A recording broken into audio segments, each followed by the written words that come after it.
Dans cette vidéo, on va voir ce qu'attendent vos clients en matière de service client, notamment par une e-boutique. On voit ça tout de suite.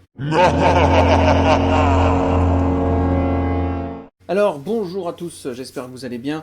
On se retrouve donc dans cette nouvelle vidéo. À nouveau, j'aborde un terme qui est un peu dans les bordures du e-commerce, mais au final, ce qu'attendent vos clients en matière de service client s'adresse évidemment aussi à ceux qui ont des sites vitrines, à ceux qui en fait ont une relation client de par leur activité tout simplement. C'est une intro un petit peu brouillonne là que je viens de faire, mais grosso modo, on va dire que les activités qui connaissent un réel succès, en général, sont toujours fondées sur deux éléments principaux qui sont avoir des produits gagnants, d'accord, et doublé d'un service après-vente irréprochable. Et souvent, ce service après-vente, on le néglige quand même un petit peu. Et vous verrez que en fait, en mettant un service client efficace, vous allez faire preuve en fait que votre business est vraiment sérieux et surtout qu'il sera responsable, puisqu'en fait, vous allez tout mettre en œuvre pour satisfaire vos acheteurs, vos clients.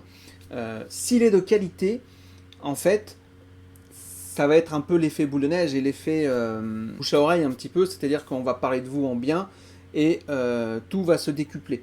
D'accord. Si vraiment vous avez un service client qui est totalement irréprochable, et ben votre business il va fleurir et votre e-réputation, si jamais vous faites du business sur le net, va avoir on va dire une note positive.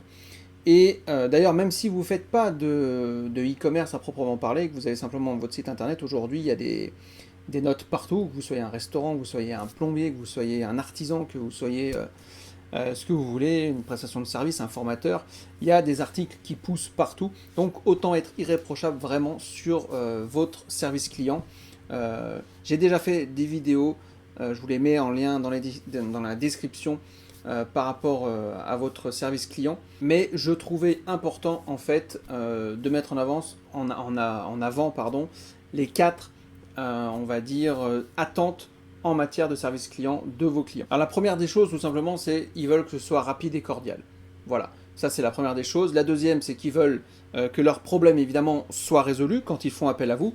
Ils veulent également que vous fassiez preuve de souplesse, forcément, que vous ne soyez pas rigide comme ça. Je vais les développer, hein, tous ces points-là, tout à l'heure. Et puis, ils veulent aussi également que vous, on va dire, reconnaissiez un petit peu vos erreurs, quand évidemment vous avez tort. N'oubliez pas, le client, entre guillemets, est roi. Et s'il n'empêche que même si vous faites une erreur, bah, il faut le reconnaître. Donc on va développer ces petits points rapidement dans cette vidéo. Alors je vous avais dit le premier point, donc ils veulent que je sois rapide et cordial. Ils veulent que ce soit en fait voilà, un contact qui soit rapide, un contact où la personne elle est aimable au téléphone et que ça aille rapidement pour résoudre ce problème. Évidemment, il faut que ce soit convivial. Si vous décrochez le téléphone en disant c'est mort, quoi. Voilà. Donc après, que ce soit par mail, soit par téléphone, peu importe, la méthode en fait pour convaincre les clients, c'est surtout de leur fournir en fait des réponses de qualité dans les plus brefs délais. Ça, c'est important.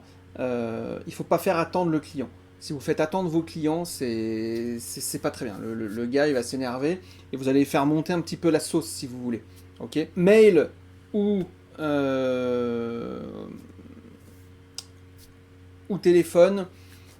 On va dire le téléphone, c'est plus rapide. Ça a une influence directe sur le client. Le mail, ça vous sert aussi, ça peut vous servir de preuve, tout simplement. Preuve écrite, voilà, je vous ai dit ça, nanana. Si jamais après vous l'avez au téléphone. Moi, je vous conseille simplement, c'est d'avoir le téléphone et ensuite de faire un retour par mail en disant suite à notre entretien téléphonique, nous avons bien pris en compte tac tac tac et nous avons décidé de ça. Voilà. Ça, c'est la première des choses. Ils veulent que ce soit rapide et cordial, convivial. Ok. La deuxième chose, c'est qu'ils veulent que leur problème soit résolu. Et ça, c'est hyper important. Si jamais ils vous contactent, c'est qu'ils ont un problème, c'est qu'ils n'ont pas réussi à trouver quelque chose, à résoudre entre guillemets le problème par eux-mêmes. Donc ils ont besoin de vos compétences. Si vous les envoyez paître, c'est mort. Ok. Ce stade-là, entre guillemets, leur approche, elle est plutôt attentive. Elle va pas être forcément agressive. Voilà, sauf si c'est Par exemple, si c'est une notice de montage, si vous avez des produits où c'est pas forcément très bien expliqué comment s'en servir ou quoi, ils peuvent vous appeler pour avoir plus d'informations et savoir un petit peu comment ça fonctionne.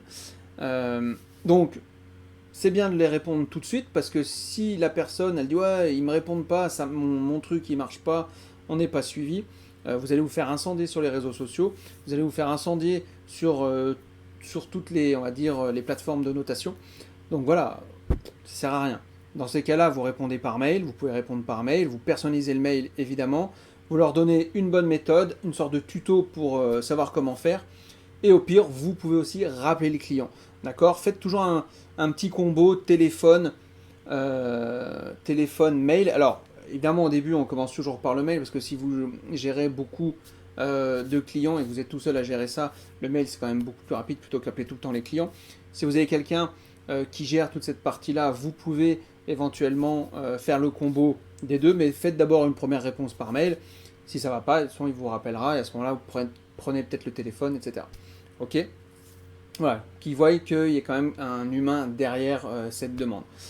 Ensuite, la troisième chose, c'est qu'ils veulent que vous fassiez preuve de souplesse. Alors, évitez d'avoir une attitude super rigide et une attitude qui laisse, qui montre que vous n'allez rien lâcher. C'est-à-dire que les clients, en général, ça peut être pénible, je le conçois. Si vous, on va dire, si vous admettez pas que ce soit vos torts ou que vous ne laissiez aucune chance au client d'aborder un problème en essayant de trouver un compromis, c'est un client qui va être perdu, qui va jamais revenir chez vous, ça c'est sûr. Okay. Donc, essayez toujours de trouver un compromis avec votre client. Souvent dans les CGV, c'est ce que je préconise en tout cas, c'est que voilà, des fois il y a des délais de rétractation, il y a ou des délais de renvoi, etc. C'est sous 14 jours. Soyez pas hyper strict. Au dépasser ces 14 jours, non, il n'y aura rien, etc. Vous pouvez éventuellement le mettre, mais montrez que vous pouvez quand même laisser une petite marge de manœuvre. Je me rappelle, moi je faisais ça. À un moment donné, il y avait une entreprise qui gérait des transports et j'avais rédigé les CGV et je leur ai dit, écoutez, même si la personne, par exemple le produit, il arrive cassé, ils ont 48 heures pour se retourner ou quelque chose comme ça. S'ils ne font pas forcément dans les 48 heures, parce que des fois c'est pas eux qui déchargent, c'est pas eux qui notent pas une petite réserve sur la note de voiture, je leur dis voilà, vous avez 48 heures, passez ce délai, c'est possible que la garantie ne soit pas prise en compte, etc. Mais c'est pas la garantie ne sera jamais prise en compte. C'est possible, il y a un risque que ce ne soit pas pris en compte. Comme ça, on laisse quand même une petite porte ouverte à la négociation. C'est hyper important. Voilà, donc ça, le client, il verra au moins que vous faites l'effort pour l'aider et que vous essayez de trouver un compromis de votre côté. Donc, faites preuve de souplesse, vraiment. La dernière chose, c'est tout simplement, ils veulent que vous reconnaissiez vos erreurs. L'erreur, elle est humaine, donc il ne faut pas se cacher derrière son ego en disant « Oh non, c'est pas moi, etc. Vous êtes chiant, et j'ai pas pu faire d'erreur. » Non, l'erreur, elle est humaine, ça arrive. Même des fois, si c'est pas vraiment de votre fait, il faut l'accepter. Si vous voulez que vos clients reviennent, il va falloir faire des gestes pour eux. Eux, ils vont peut-être faire un pas, vous, il va falloir que vous en fassiez 2 ou 3. D'accord ? Il est important aussi de s'excuser pour résoudre ce problème. Ça ne sert à rien de rester, de camper sur ses positions. Ok ? Ensuite, évidemment, selon le problème qu'il y a eu, n'oubliez jamais, mais jamais, de présenter vos excuses au client. Même si, par exemple, on parlait des transports, vous envoyez votre colis, votre transporteur, soit la Poste ou un autre, GLS ou XPO ou ce que vous voulez, il a un souci sur la route, le colis arrive en retard, etc. Le client vous appelle, j'ai pas reçu mon colis dans les temps, c'est pas normal, nanana. Ok, je comprends, nanana. Lui, il s'en fout que ce soit pas c'est pas votre faute à vous, c'est la faute du transporteur, mais le client, il s'en fout. Donc ça, vous prenez en compte, ok, monsieur, je vais faire le nécessaire, etc. Et après, c'est vous qui allez vous retourner contre le transporteur, ok. Mais le client, lui, il s'en fout de ce qui se passe entre vous et le transporteur. Lui, ce qu'il veut, c'est qu'il commande et il veut que ça arrive à l'heure. Voilà. Donc, présentez vos excuses, c'est pas de votre fait, reconnaissez effectivement, le camion, il n'est pas arrivé à l'heure, on va faire un geste, nanana. Et après, vous faites votre choucroute avec votre transporteur ou avec le prestataire qui vient, voilà. Donc ça, le client, il s'en fiche, lui, ce qu'il veut que ce soit à l'heure. Donc faites le nécessaire, excusez-vous auprès de lui et vous allez voir, rassurez-le aussi, rassurez toujours un client mécontent. rassurez-le, et vous allez voir qu'au final, vous n'allez pas perdre le client, il va rester chez vous, il va même vous recommander parce qu'ils vont dire, bah voilà, ils m'ont pas lâché, ils m'ont suivi, merci pour votre suivi, merci pour votre service client, etc. Voilà ce que j'avais à dire sur ces 4 attentes d'un client, on va dire, ou d'un service client. J'espère que vous aurez appris quelque chose, j'espère que vous aurez pris conscience de certaines choses. Moi, je vous dis à très bientôt pour une prochaine vidéo. En attendant, prenez soin de vous. À bientôt, ciao.